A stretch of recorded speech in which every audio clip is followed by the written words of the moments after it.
and welcome to another episode of Is It Worth It, where I go around the world and the internet trying to find supplies and product that will benefit you as an artist, whether that is by making it a little bit more enjoyable or by speeding up your productivity. Now, today we are continuing with our inking theme for the month of October because of Inktober, and because of that, we are going to be reviewing the Higgins brush pen. This seems to be a bigger brush pen. It is done with India ink. I'm actually pretty interested in trying this because I'm looking for a brush pen that does not destroy my paper. So let's try out Higgins India ink brush marker. All right, so as you can see, I may have had this packaging for a little bit or just mistreated it, but as far as the packaging goes, it's just a piece of cardboard with the pen in it. Very easy, very simple, 1mm Higgins ink. It says for paper or board, water resistant, pigmented, matte, durable with water, dilutable with water, and refillable. Oh, nice. So you can remove the tip and place more ink in it. That's cool. That's interesting. Let's go ahead and break her open.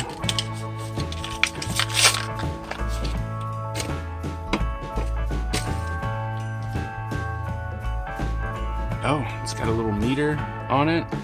So it's a brush. Yeah, brush marker says it has a little bit of, has a meter so that you can see just how full it is. So the fact that you can replace this is all, really sweet. Shake well before activating pump to prime. Okay, it just says shake. Okay, so the nib is actually replaceable. Now you know that it's a brand new brush, right? Brush seems nice. Kind of a firm tip, but still flexible. It doesn't seem like it's actual brushes, so that's interesting. Let's give it a shake. Oh, it's got the tooth in it.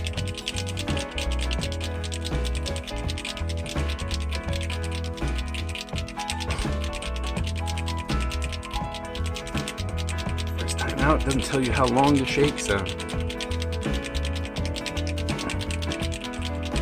don't exactly know why we're shaking if it's we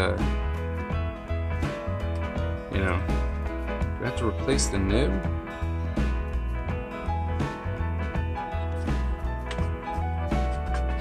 I don't know.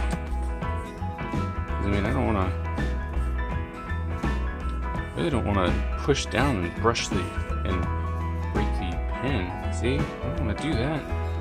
Shake well before activating pump to prime. Huh.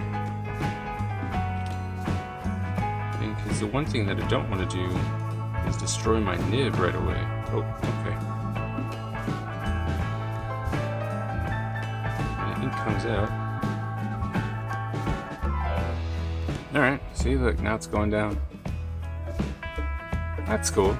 And so you're going to get a little dirty on the first go around, but it's better than destroying your brush right away. Ooh, that goes down real nice. I mean, that goes down real nice. The nib is flexible enough so it can give you some nice, if you have a light touch, you can get really nice little lines, and then you can get these really nice thick lines. So that's good.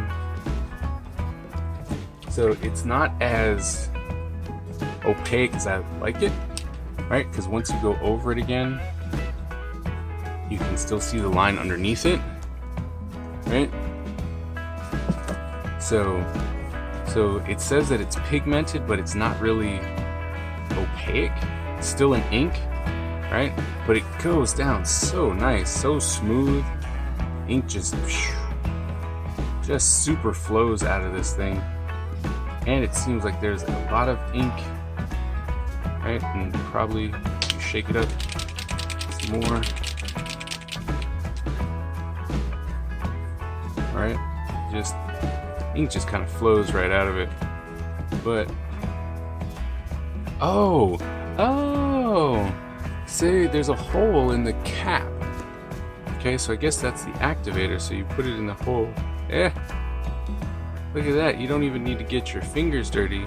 And that's how you can get more ink into the brush. So once it seems like it's starting to fade, you pump on the activator, and then, yeah. And it goes onto the back. Like, I didn't even try that because I just didn't assume that it was going to be able to do that. But look at that. You can put it right on the back, right? And you don't have to get a black thumb like I did because there's an actual activator.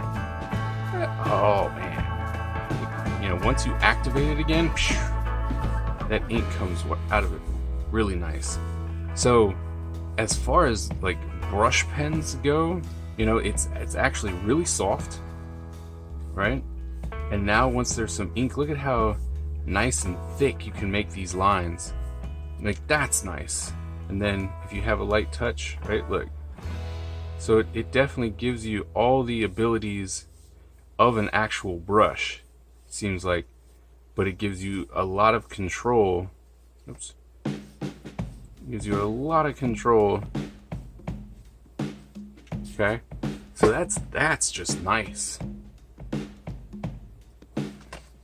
And if you look at the comparison sheet right here, even by covering it, this one is actually more opaque, and I haven't even gone over everything. So in comparison to the Faber Castel brushes, this one's already a lot darker. At least the ink is a lot darker, so that's really cool. So now I guess we need to do the test of if I want to make it nice and dark and I want to cover a nice area.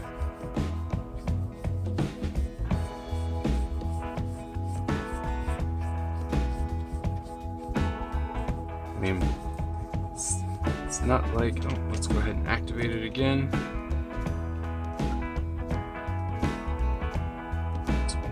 In there, right? Make sure the ink is nice and flowy. But yeah, see, this is also tearing up the paper because it just has, yep, there you go, water-based, right? It just tears it up. So trying to cover it, right? Trying to cover a whole bunch of ink places doesn't seem like this is what you want to do. But I mean, put some applicator down.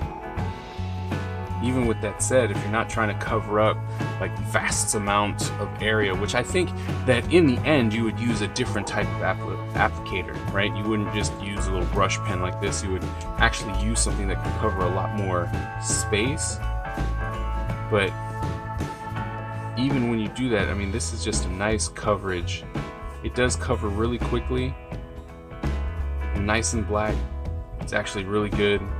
So this is actually really a nice brush pen. Yep, this is really nice.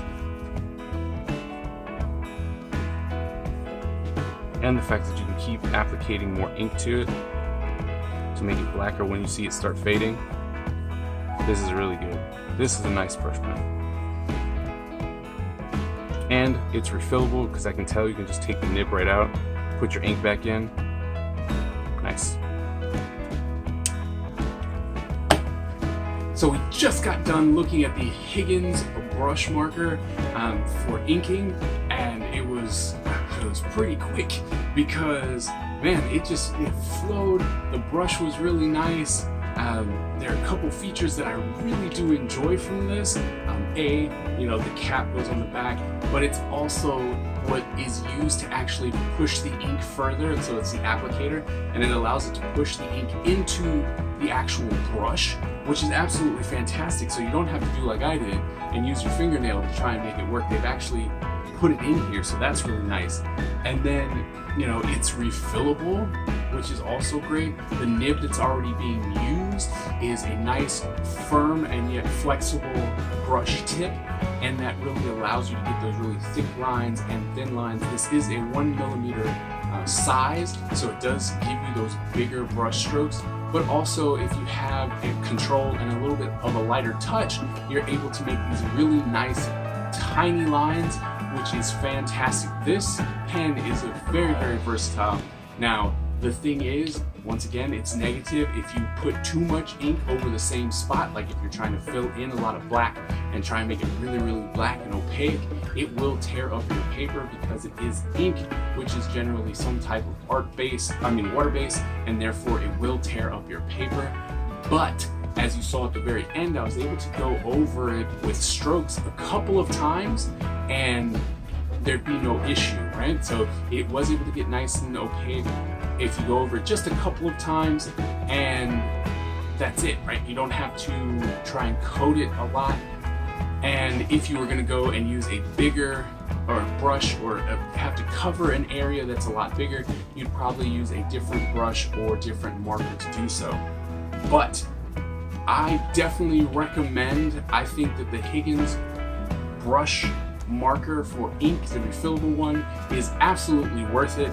Go out and get this, because if you're looking for something that fits in your hand, it's a nice size, it's got a nice weight to it, this is the one. Go check out the Higgins 1mm inking brush marker. Well, I hope you enjoyed this video and got some type of information out of it that will help you. If you're new to the channel, please go ahead and subscribe and hit the notification bell. I release these Is It Worth It videos every week, and you don't want to miss some information. Now, if you have any type of suggestions that you would like to see, please drop me a comment and I will get that right on the list. I can let you guys know that in the month of November, one of the suggestions, which was to have Copic markers as a Is It Worth It video, is happening. I have already obtained the Copic markers and we will be reviewing them. So I want to make sure that you know that if you do make a comment and recommend something, that I will do my best to get it on the channel and review it. Thank you so very much, and I will see you at the next video. Thank you very much for watching this video. Please like, share, and subscribe. And if you'd like to check out some of my other videos, click on the link on your right. Or, if you're interested in a more behind the scenes and personal look at what I do on a day-to-day basis, please click on the link that leads you to the vlog. Thank you very much, and we'll see you at the next video.